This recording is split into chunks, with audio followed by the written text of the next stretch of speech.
Hello, everyone. This week in 524, you're going to explore how individuals and groups experience racism and discrimination.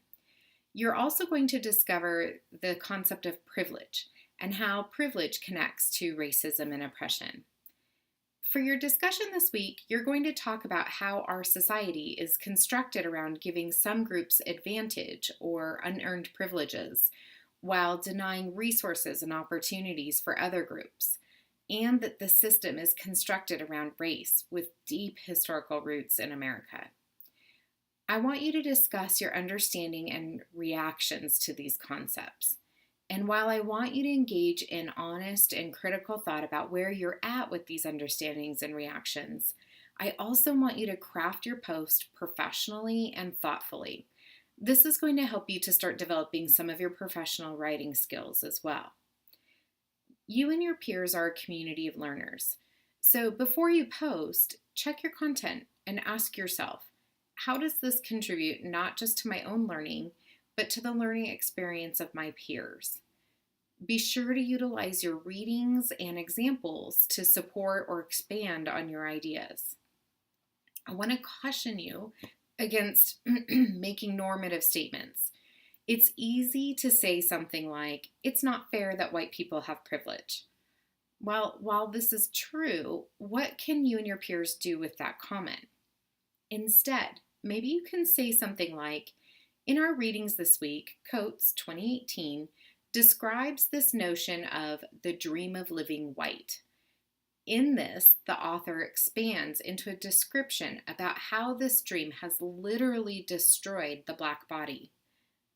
From there, from a statement like that, you can go on to describe your reaction or provide an example of maybe how you have seen that play out in the present day.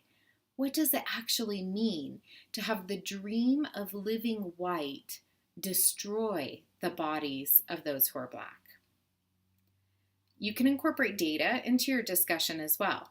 Maybe you want to demonstrate how certain institutions like education or political representation are designed to advantage some groups while placing others at a disadvantage.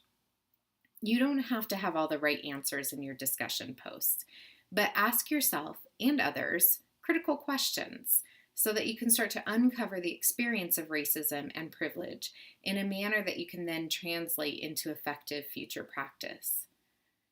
If you're interested in learning a little more about what a normative statement is, I've posted a short video at the end of this sway as a resource for you. Also, be careful about colorblind talk in your discussions. The best example of a colorblind statement is, I don't see color, I see the whole person. Social workers tend to say this quite a bit, actually. But when you think about that statement, I don't see color, I see the person, are you really seeing the person if you're not acknowledging their experience with race? If you find yourself tempted to make these statements, you're not alone. Many Americans have been socialized to ignore race and are very uncomfortable acknowledging it, even social workers. So use this week's activities to push yourself beyond colorblind statements to a more critical analysis and a willingness to talk about race and racism. In your readings and resources section for this week, there's a great video on the privilege walk. As you watch the video, I want you to imagine that you're in the room with the participants in the video. If you can, actually stand up and move forward and backward with the statements that are being stated. The video eventually starts to move through those statements kind of quickly, so if you have a hard time hearing them, there is a link just above the video that you can click on, and it takes you to a website that lists out the questions for you to be able to read. At the end of the video, you can hear the participants react to the experiment. Take a moment to pause and answer the reflective questions yourself. This experience can be difficult sometimes for students.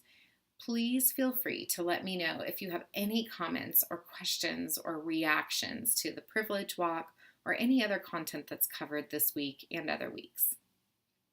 Also, when you are finished reading one of the articles called Unpacking the Invisible Knapsack and watching the Privilege Walk video, I want you to think critically about how your understanding of privilege helps to further your understanding of racism.